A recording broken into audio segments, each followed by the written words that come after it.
মাওবাদীদের নিয়ে প্রাসঙ্গিক হওয়ার চেষ্টা করছে এসএফআই। যাদবপুরে শিক্ষামন্ত্রীকে হেনস্থার ঘটনা নিয়ে একেবারে কড়া আক্রমণ তৃণমূলের। দেবাংশু ভট্টাচার্য সাংবাদিক সম্মেলন করে এসএফআই এবং মাওবাদী একযোগেই কাজ করেছে এভাবেই আক্রমণ শানিয়েছেন। মন্ত্রীর দিকে অশোভনীয় ইঙ্গিত করা হচ্ছিল, বামেদের সঙ্গে পেছন থেকে মাওবাদীরা অশোভনীয় ইঙ্গিত করছিল এবং যাদবপুরের নতুন ফুটেজ প্রকাশ্যে এনে দেবাংশু ভট্টাচার্য দাবি করেন যে ফুটেজ এসএফআই দেখিয়েছে সেটা ভুয়ো, মিথ্যে। কি বলেছেন দেবাংশু ভট্টাচার্য রাখবো আপনাদের সামনে। ব্রাত্য বসুর গাড়িকে ঘিরে ধরা হলো এবং ব্রাত্য বসুর গাড়িকে যখন ঘিরে ধরা হলো তখন স্পষ্ট ভিডিওতে আপনারা প্রত্যেকে দেখেছেন, এটা বলা হচ্ছে ইট নিয়া চার্জ কর।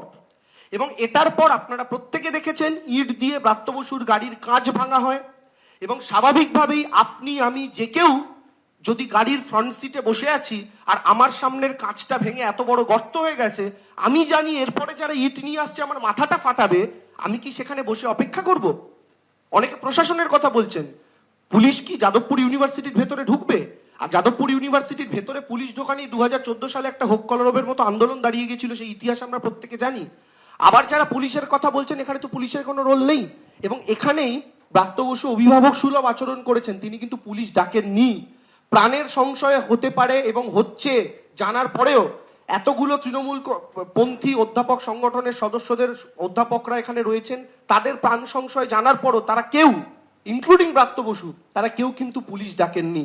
নিজেরা ওখান থেকে বেরিয়ে গিয়েছেন এবং স্বাভাবিকভাবেই স্বাভাবিক মানব সত্তা অনুযায়ী বেরিয়ে গিয়েছেন। এটার মধ্যে অবাক হওয়ার কিন্তু কোনো কিছু নেই।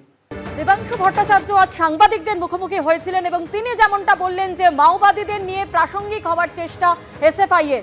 যাদবপুরের ক্যাম্পাসে শিক্ষামন্ত্রীকে হেনস্থা আক্রমণে তৃণমূল কংগ্রেস, বামেদের সঙ্গে পেছন থেকে মাওবাদীদের অশোভনীয় ইঙ্গিত, মন্ত্রীর দিকে অশোভনীয় ইঙ্গিত করা হচ্ছিল। যাদবপুরের নতুন ফুটেজ প্রকাশ্যে এনে দাবি করেছেন দেবাংশু ভট্টাচার্য এবং পাশাপাশি তিনি আরও বলেছেন যে আরাবুলের জগছোলার নিন্দা প্রকাশ করেছেন অধ্যাপক হেনস্থায় কেন নীরব সবাই। এসএফআই এর ভূমিকা নিয়ে প্রশ্ন তুলেছেন দেবাংশু ভট্টাচার্য। ইট নিয়ে গাড়ি ভাঙচুর এবার তো মাথা ফাটাতো, ভুয়ো ছবিকে সামনে এনে প্রাসঙ্গিক হবার চেষ্টা করছে বামেরা, এমনই বক্তব্য দেবাংশু ভট্টাচার্যের। প্রাণ সংশয় জেনেও পুলিশকে ডাকেননি শিক্ষামন্ত্রী। গাড়ির সামনে আড়াআড়ি ভাবে শুয়ে থাকলে কিভাবে শুধু চোখে আঘাত? শিক্ষামন্ত্রীর গাড়িতে ছাত্রের পিষ্ট হবার সত্যতা নিয়ে প্রশ্ন তৃণমূল কংগ্রেসের। অন্যদিকে যাদবপুর কাণ্ডে আহত ইন্দ্রানুজ রায়ের বাবাকে ফোন শিক্ষামন্ত্রী। ফোনে দুঃখ প্রকাশ করেছেন শিক্ষামন্ত্রী ব্রাত্য বসু। শিক্ষামন্ত্রী ও তার স্ত্রীও দুঃখিত বলে জানিয়েছেন ব্রাত্য বসু। এফআইআর প্রত্যাহার করবেন কিনা ভেবে দেখবেন বলেছেন শিক্ষামন্ত্রী। কারোর পদত্যাগ চাই না, পদের মর্যাদা চাই, মন্তব্য ইন্দ্রানুজের বাবার। মাননীয় উচ্চশিক্ষামন্ত্রী উনি ফোন করেছিলেন, উনি ফোন করে খুব অনুতপ্ত, দুঃখ প্রকাশ করেছেন আর বলেছেন যে ইন্দ্রানুজের দ্রুত আরোগ্য কামনা করছি। উনি নিজে খুব কষ্ট পাচ্ছেন বলেছেন। ইন্দ্রানুজ সহ যে ছাত্র যারা আছে তাদের বিরুদ্ধে যে ফলস অ্যালিগেশনগুলো আনা হয়েছে সেটার বিষয়টাও ওনার দৃষ্টি আকর্ষণ করা হয়েছে। উনি বলেছেন এইগুলো আমরা ভেবে দেখব। এখন উনি এই যে শিষ্টাচার যেটা দেখিয়েছেন, আমরা এই ব্যাপারে খুশি। প্রাথমিক ধাপ হিসাবে শিক্ষামন্ত্রী তিনি কথা বলেছেন পরিবারের সঙ্গে। ওনারা যে ফলস অ্যালিগেশনগুলো ওদের বিরুদ্ধে আনা হয়েছে, হ্যাঁ, সেইগুলো সম্পর্কে ওনাদের পরবর্তী কি পদক্ষেপ তার মধ্যে দিয়েই প্রমাণিত হবে। আমরা বুঝতে পারবো যে সত্যি সত্যিই ওনারা অনুতপ্ত কিনা, সেটা আমরা বুঝতে পারবো। অভিযোগ প্রত্যাহার করবেন তারা?